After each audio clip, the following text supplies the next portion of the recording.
बारिश का मौसम हो और सावन की ठंडी हवा चल रही हो और नाश्ते में मिल जाए गरम गरम फूली हुई पूरी, साथ में भोज वाली स्टाइल की सिंपल और स्वादिष्ट आलू की सब्जी, तो सोचिए सुबह की शुरुआत कितनी लाजवाब हो सकती है। ना लहसुन ना प्याज, फिर भी टेस्ट में एकदम जबरदस्त। सिर्फ 15 से 20 मिनट में बनने वाली ये ग्रेवी वाली आलू सब्जी बिल्कुल वैसे जैसे शादी के भोज में मिलती है ना। चलिए इस बारिश भरी सुबह को बनाते हैं और भी खास, एक सिंपल सात्विक और टेस्टी रेसिपी के साथ। तैयार है? तो चलिए शुरू करते हैं। इस रेसिपी का असली स्वाद जो हर निवाले में महसूस होता है वो आता है इस खास मसाले से।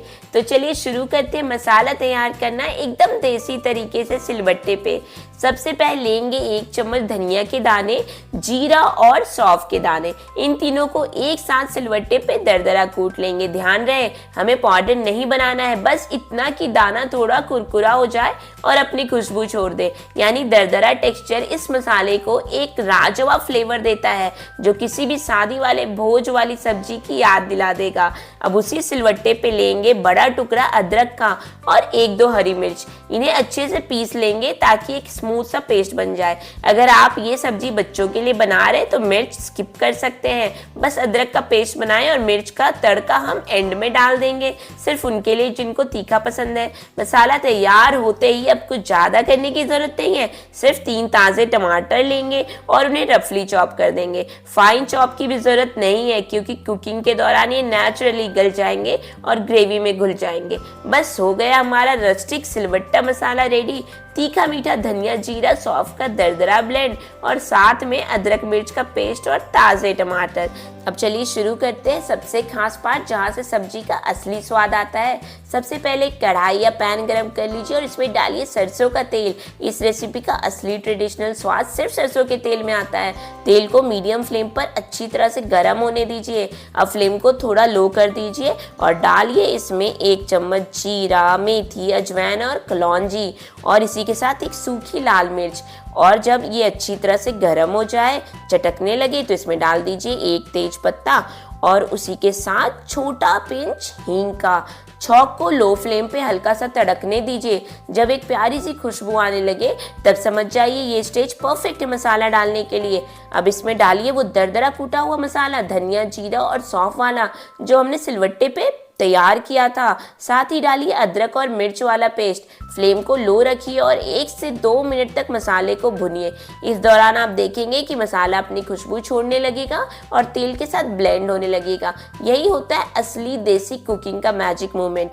और अब डालिए रफली चॉप टमाटर 3 मीडियम साइज के और इसी के साथ कुछ बेसिक मसाले, 1 चम्मच हल्दी पाउडर, 1 चम्मच धनिया पाउडर, 1 चम्मच जीरा पाउडर, 1 चम्मच काश्मीरी लाल मिर्च, टेस्ट के अकॉर्डिंग नमक और सब कुछ को अच्छे से मिला लीजिए।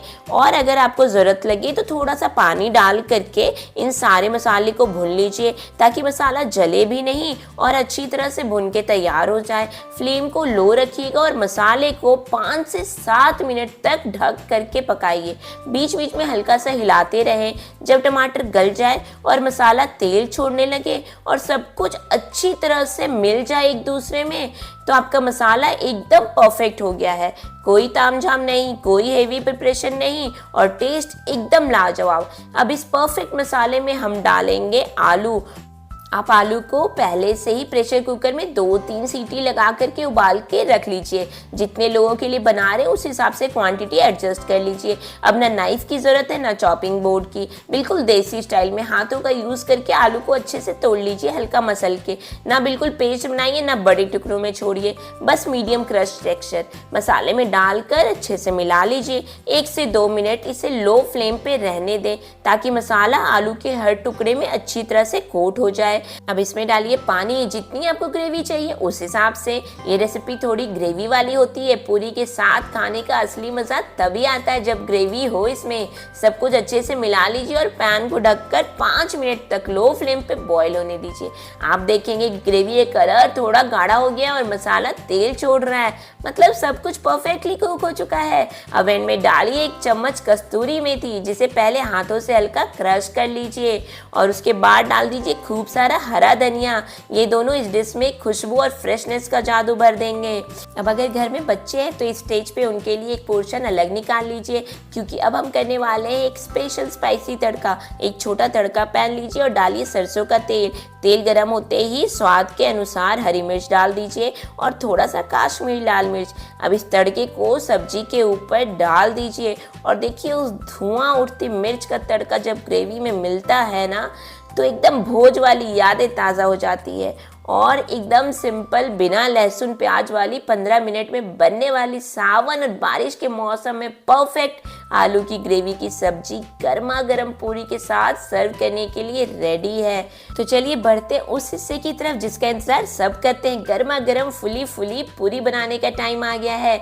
सबसे पहले जितने लोगों के लिए बना रहे हैं उस हिसाब से गेहूं का आटा ले ले, ना ज़्यादा ना कम, क्योंकि पूरी तो गरम गरम ही अच्छी लगती है। इस आटे में डालिए चुटकी भर अजवाइन, स्वाद ही नहीं डाइजेशन में भी मदद करेगा। साथ ही डालिए कलौंजी, एक यूनिक फ्लेवर और लुक के लिए। और सबसे इम्पॉर्टेंट मोइन, इसके लिए 1 से 2 चम्मच घी डालकर आटे में अच्छे से मिला लीजिए। जब आप मुट्ठी में आटा लें तो थोड़ा सा बंद हो जाए, समझ जाइए मोइन परफेक्ट है। अब थोड़ा थोड़ा पानी डालते हुए आटे को गूंथिए। ध्यान रखिए पूरी के लिए है तो आटा थोड़ा टाइट ही गूंथना है, ना सॉफ्ट रोटी जैसा ना बहुत हार्ड। 5 से 6 मिनट तक अच्छे से गूंथिए जब तक आटा एकदम स्मूथ और टाइट टेक्सचर में ना आ जाए। अब इस गूंथे हुए आटे को 5 मिनट के लिए ढक के छोड़ दीजिए, इससे आटा सेट हो जाएगा, पूड़ियाँ और भी सुंदर फूलेगी। जब तक आटा रेस्ट कर रहा है आप अपना बेलन और चकला रेडी कर लीजिए। तो चलिए अब जब आटा अच्छे से सेट हो गया है, अब बनाते हैं छोटी छोटी लोइयाँ, यानी डो को मीडियम साइज के गोले में तोड़ लीजिए। साइज ना ज़्यादा बड़ा ना बहुत ही छोटा, एकदम रेगुलर पूरी जितना, ताकि तलते वक्त पूड़ियाँ सुंदर से फूले और इवेनली बने। सब लोइयों को एक साथ बना लीजिए और एक प्लेट में रखकर हल्का सा घी या ड्राई फ्लोर लगा के ढक दीजिए ताकि सूखे नहीं। अब एक एक लोई लें और बेलन से हल्का सा बेलना शुरू करें। पूरी की थिकनेस ना ज़्यादा पतली होनी चाहिए ना ज़्यादा मोटी, मीडियम थिकनेस रखना है ताकि फ्राई करते वक्त अच्छे से फूले और अंदर से कच्ची ना रहे। जैसे ही पूरी बेल के तैयार हो गई है, कढ़ाई में तेल गरम करना शुरू कीजिए।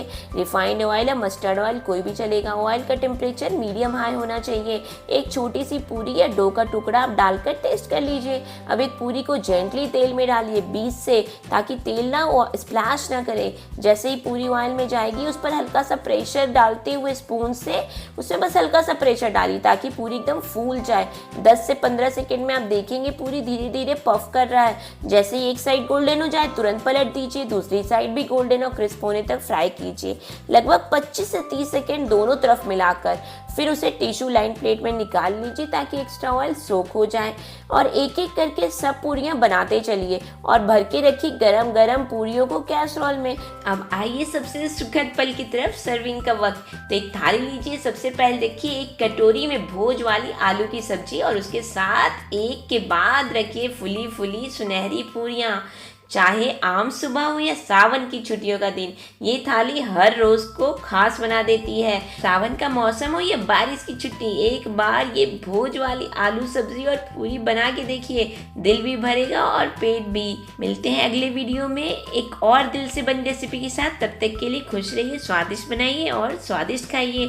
और रेसिपी पसंद आई हो तो लाइक शेयर और सब्सक्राइब करना मत भूलिएगा।